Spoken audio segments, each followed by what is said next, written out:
Viewer discretion is advised.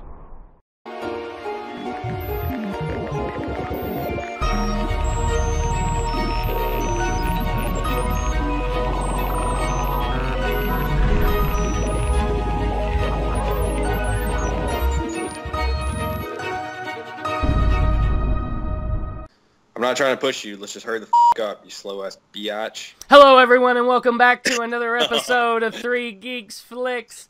Joining me, as always, is the impatient pain in the ass himself, the muse, Justin Kyle. Say hello, everyone, Justin, so we can get going. I deserve that, everybody. Yes, he does. You'll check it out in the outtakes. And, of course, I am the Tech Mitchell Wright. We're back. And Justin has a versus list, and if you've never watched this show and you want to know what a versus is, don't worry, because there's plenty of episodes you can go back and watch, but I'm also going to make him tell you what it is right now. Okay, so it's called versus, and there are different categories of versus. Some are save or kill, some are just two movies versus movies, some are character versus character. I'm going to give Mitchell two options. He's going to pick which one would either win in an all-out fight to the death, or which one of these two situations, movies, characters he would save. The one that he would kill would be erased from the universe forever, like it never happened, denying fans and audiences forever of their enjoyment and entertainment. No pressure. None. No pressure. None pressure. at all. I'm just destroying history. So, all right. the first category. Hey, asshole. As I always do, I look to you, good muse, and say, Justin, give it to me. What you got? Okay, now Captain Impatient, go for it. Okay, the first one is just simple movies. Save or kill, okay? Okay. So, which of these two movies would you deny fans and geeks everywhere the privilege of watching and enjoying over the years? That would be number one, 1994's, I think, The Crow, or 2005 Sin City. Now, those are similar in tone. They both came from iconic graphic novels, and both, in one way or another, could be considered game-changing. I mean, just visually, Sin City, The Crow with its tone, that should be pretty difficult. I'm going to think that they wouldn't be able to make Sin City without The Crow, so The Crow wins. I mean, that was an easy one for me. The Crow is a very near and dear movie to my heart. I like Sin City, but The Crow has its mystique, its legend, its supposed curse, and everything around it. So, and how game-changing and legendary was Brandon Lee's performance? Oh, it was amazing. I mean, his first big role, and God rest his soul. You know, bow my head for the respects. Just, he was awesome. He was absolutely awesome. And lost way too soon, another gem. Right. I mean, it was pretty clear he was born to play that role. Oh, yes. Whether you believe in the curse or not. Okay, moving on. I'm glad you had the respect and the appreciation for that role particularly. That's good to hear. Yes. Okay, which of these two excellent sequels, comic book sequels, would you erase from the universe forever? That would be Spider-Man 2 versus X-Men 2. Now, both of these are in my top 10 comic book movies of all time. Both of these are fantastic. These are like A pluses in my opinion, especially when they came out. Yeah. You know, I'm gonna have to save Spider-Man 2. I would too. I have to. I'm sorry. X-Men 2 was a good movie, but the first one was by far better. But Spider-Man 2 was the best of the Tobey Maguire series. And I mean, Doc Ock, it had the feels, falling in love with MJ, finding out that, you know, he's Spider-Man, go get him, Tiger. I mean, come on. Epic lines, epic scenes, groundbreaking effects that they came out with in that. That train sequence, man. Yeah, I mean, Spider-Man 2, baby. If someone were to say X-Men 2, I could understand why they would do that. Because X-Men 2 is a fantastic sequel. Oh, it's a fantastic sequel, but I just don't think it holds up to Spider-Man 2. To Spider-Man 2. It holds up overall, but it doesn't hold a candle to Spider-Man 2. What would you rate Spider-Man 2? Spider-Man 2 is a 10.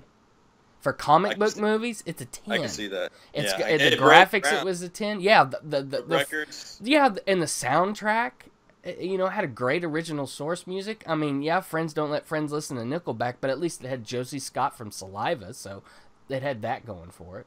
Well, that was Spider-Man 1, where they had C-word. Oh, that's right. What was this one that had? What did this one? I'm getting this old. This had Dashboard Confessional. Oh, Vindicated. Yes, there we go. Vindicated. One of my favorite songs of all time. Used to karaoke that song. No, I don't have video of it. Moving on to the next. Okay. Which one of these other groundbreaking and iconic superhero sequels would you also throw to the no Phantom Zone? That would be Superman 2 or The Dark Knight. That is dirty. God, that is dirty. Okay, but now let me preface this. Both of these, Superman, when it came out, it changed things. Superman, the first one, changed things. Yes. Superman 2, in my opinion, and a lot of people's opinions, is superior to Superman 1. With the action, the fight scenes, the stakes. It is. The Dark Knight also changed things. These are probably in the top 5 superhero films of almost every geek's movie list of all time. I'm trying to wipe the tears away here. Yeah. I'm going to make a decision. It's going to be really hard, and people are going to be like, what? The reason I'm saving The Dark Knight is because Superman 1 was just a touch under Superman 2, okay, and far as what it did for comic book movies. And we would still have that initial portrayal from the great late Christopher Reeves. But if we did not have The Dark Knight, we would not get to see the swan song that unfortunately was the swan song of Heath Ledger in The Joker, folks. I have to leave it at that. Dark Knight. Just like we talked about with Brandon Lee's The Crow, it's pretty, I mean, you could say that Heath Ledger was born and played that role. It changed things just as much. Absolutely. I like the respect. Okay, which one of these two classic criminal gangster films would you put in the trunk of a car? That would be the original, well, not the original, but the Al Pacino, the remake of Scarface versus Goodfellas. You know, both of them are iconic. They're both fantastic character studies. Yes, they are. But quite frankly, I'm going to probably surprise a few people by going a little against the grain on this. I like Scarface. It's a good show. Okay, I give you that. But I'm a bigger fan of Goodfellas, quite frankly, because I mean you've got all of them. I mean you've got De Niro, you've got Pesci, and you've got help me with his name. Ray Liotta. Yeah. And I mean, man, those three together in that movie, powerhouses. And yeah, don't get me wrong, Pacino sold Scarface. He made Scarface what it is and what it always will be. Yeah. I mean, it's just how it is. But I think his bigger gangster movie, of course, is The Godfather for Pacino. But as far as these three guys, I mean, other than a few of them being in Casino, Goodfellas, man, just I could sit back and watch that and just take me back in the day. Take me back. Yeah. That's a warm blanket for me. Yeah, I'd have to agree with you. Even though I feel like there's a lot more epic and iconic moments in Scarface. Overall, like you said, there's a lot of lines. Yeah, I mean, it's lines, and there's also actions. I mean. Like, yeah, I agree with you. In short, I agree with you. That wasn't too tough. That wasn't too tough. Just not a Quaalude. You let me in the morning, okay? Yeah. We'll move along with it. Right. We'll be fine. So the second edition would be movie characters. This is a versus. So some of these are going to be pretty much just an all-out battle to the death using anything. This character versus that character. Who would win? Okay. Okay. Starting off, which one of these two femme fatales would win an all-out battle to the death? And you're going to like what I did here. Okay. I guarantee it. Okay. Black Mamba from Kill Bill, that would be Uma Thurman's signature iconic role, versus Black Widow from the Avengers. Both super assassins, both start with black, both blonde hair. Well, Black Widow's about to be blonded. They're both experts in firearms, weaponry. Both had hundreds of kills, iconic. This should not be an easy choice as far as who you think would win. It's not, but I've got to pick, and it's because I'm partial. I won't lie. I'm partial, and she's magically delicious, and she's talented, and I think she's really done something for female superheroes as they go and film themselves, and if she doesn't get her own standalone movie, it's a crime. Probably not going to happen. It's a damn crime. I know, but it's still a damn crime, and I'm going to say The Widow. Kill Bill is a great movie, okay? Okay, but... And Uma Thurman was fantastic. But I have to be honest with you. Kill Bill is not my necessarily cup of tea. Now, do you think that Black I'm Widow... not a fan of Quentin Tarantino. Do you think Black Widow as a character would beat Black Mamba in an all-out fight? Yes. Okay. Hands down. Okay. I mean, look, she's the Hulk's girlfriend. You know, Mamba hits her just right, and Hulk finds out. She's gonna Loki her ass. That's enough said. Okay. Well said. Good point. Okay, moving on. Which of these two iconic female heroes would win in an all-out battle of toughness to the death? That would be...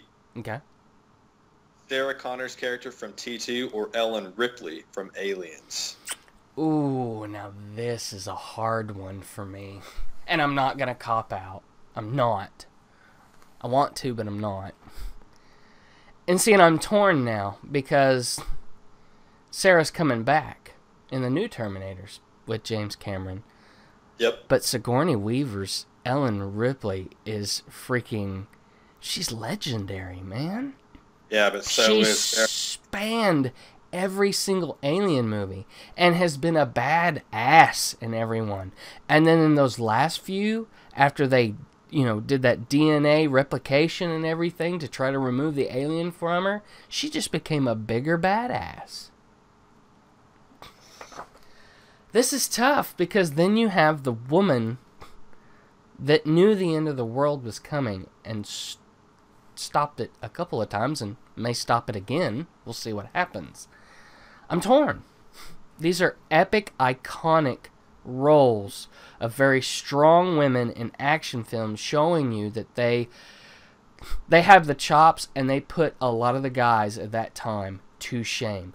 They took very serious roles and made them theirs, and took all those cheesy action heroes and put them out of business. Right. Both of them did. Both. I really am... This is difficult for me to choose.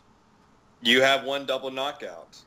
I said I wasn't going to do it, but I don't know. I might have to.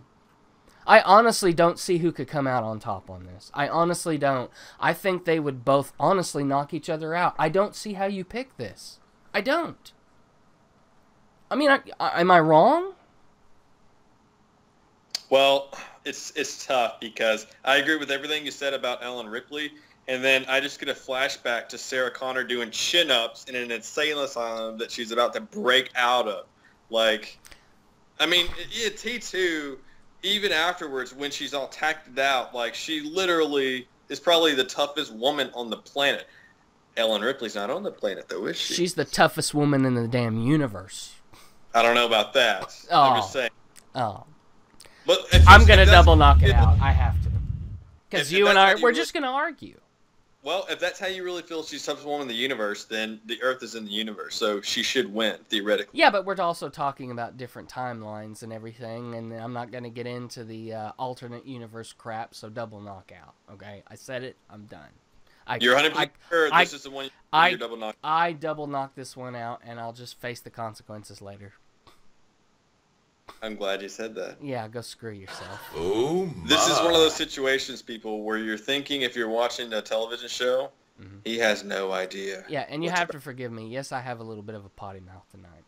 He has no idea what's about to happen. Okay, all right, moving on. This is a little fun one. You were the one that was in a hurry.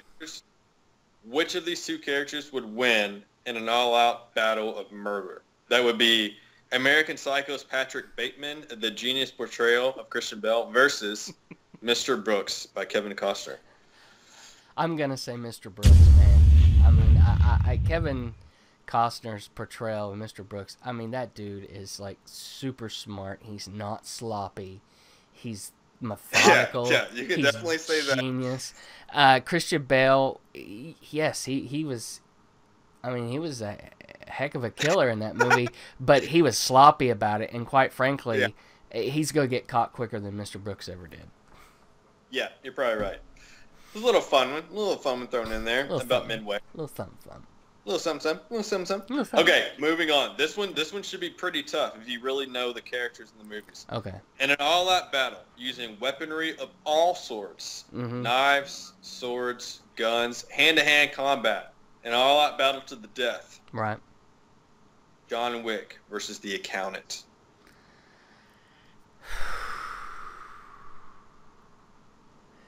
Dude, this should be tough. It is.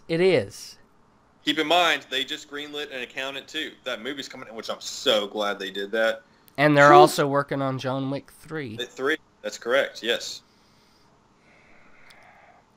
You know, I know you're going to say, oh, I should have known. Oh, I should have expected it.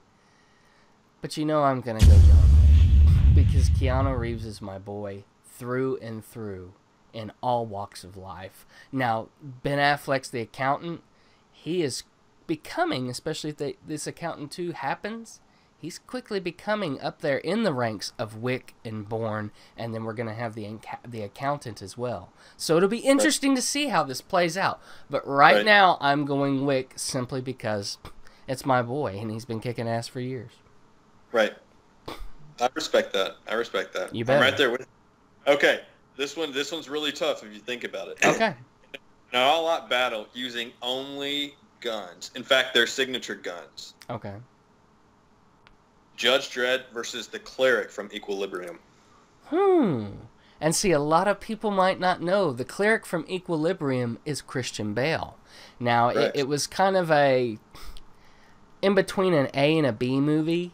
It had some notable people in it, and they're still notable to today. And if you haven't watched it, check it out. It's a decent little watch. I think it's underrated. And if you remember, it says, I think it's underrated. Personally, I like it. It says on the DVD cover, "Forget the Matrix." I don't know about that. I don't know about that. Yeah, I wouldn't go that far. It's not near like the Matrix. But still, it's like you said, it's a fun little watch. It had some great gun kata. Now, it's a of a movie. Now, are we talking Stallone Dredd or Urban Dredd? Urban Dredd. Man, he just took it up a notch. That made it harder on me. Dude, think about that. Because there's another Dredd, and there's another movie that's severely underrated. Yep. Severely. Yep. That's the other reason why they're both underrated movies. They're both gems. And I honestly have to tell you, this is the hardest one. Other than of course, I copped out with a double knockout for the hardest one. But the one that I have to choose, this is probably the hardest one for me. Well, you have Dredd, who's, first and foremost, a beast of a badass, right? And then you have his ultimate one in everything, Swiss Army knife handgun. But then you have John Claret, who is a ninja and is also a badass, who has his double assassin guns. And he's a master of the gun kata. But Judge Dredd, man. That's the thing. Like, he's got that motor. And John Claret has a puppy. Dredd. You just killed it for him. Dredd. Dredd has no puppies. All right. Moving on. That was a pretty tough one. It was. Okay, which of these two characters would win in the ultimate realm between good and evil? That would be Doctor Strange versus John Constantine. A little interesting to think about it. It's a little interesting.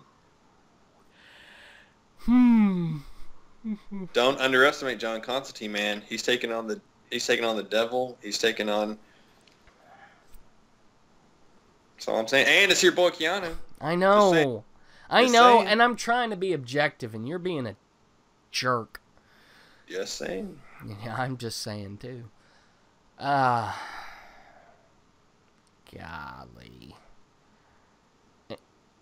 Are we talking, like, full-blown power Constantine, or are we talking... I'm talking the pinnacles of each character. Powers alone, I have to give it to Strange. Yep. I have to. Yep. I can't be biased. Moving along. Okay. That hurt. These are 2 bonus rounds. Now, I'm going to save the heartbreaker, as I call it, for the last one. But beforehand, this one. Now, you've already used your double knockout. Yeah, bonus rounds just means, hey, guess what? More editing. Yeah, so you've already used your double knockout. Keep that in mind. Okay. Okay. Which one of these 2 trailers would you deny yourself of ever watching? That would be Stranger Things Season 2 trailer 1 or 2.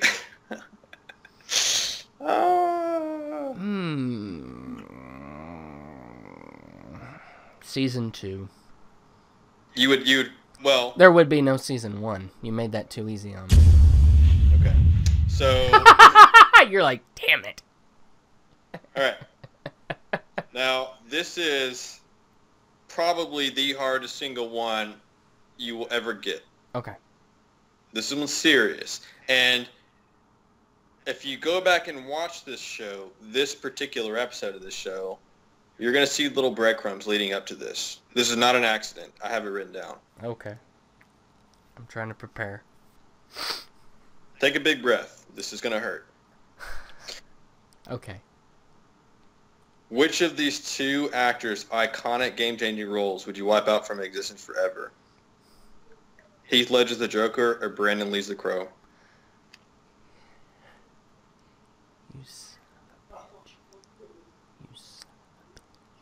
You know that? I mouthed it so I don't have to edit it, but you know what you are. It's what you are. Earlier, when you were talking and praising both their roles independently, I was grinning really, really big because I knew it would lead to this moment in time. This is the one that as soon as I thought of it and wrote it down, I was like, oh my God, how do you choose that? This is not the hardest one you've ever had. Both of them were game-changing. Both of them were the pinnacle. Both of them could, in some way, were related to the death of these. These are the swan songs. Game-changing comic book hero roles. Both were born to play. Everything you just said, too. I hate you.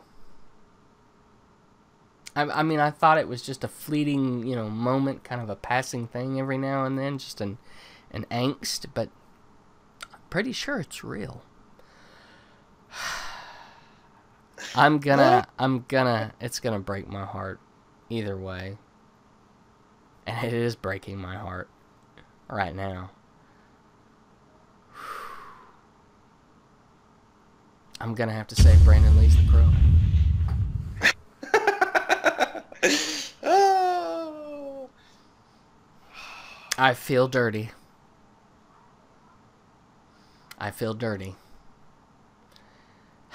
But anyways, check us out on Facebook, Three Geeks Flix. Give us a like, comment, holler, troll us. You don't do Facebook? We've got Twitter. It's at the number 3 Geeks Flix. Flix is, of course, spelled F-L-I-X. Give us a follow there. Give us a holler there. Troll there. Get involved. You are the third geek. You're already on YouTube. Hit the subscribe button. Give us a like. Leave us a comment. Let us know what you think. Be that third geek, folks. Give us a shout out. Appreciate all 751 plus of you all that have subscribed at the time of this video. We'd love that you are wanting to join in and watch and hang out and spend a little time with us, even though it is sometimes disturbing and not really for children. Seconded. Seconded. I carry the show with that whole ending monologue, and all he can come back with is seconded, and then he tears my heart out beforehand. Anything?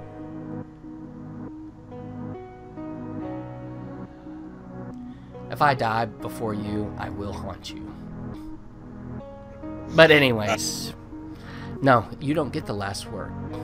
So I appreciate you all sticking around, and stay tuned to the glow of those monitors, because we're going to catch you next time. Good night.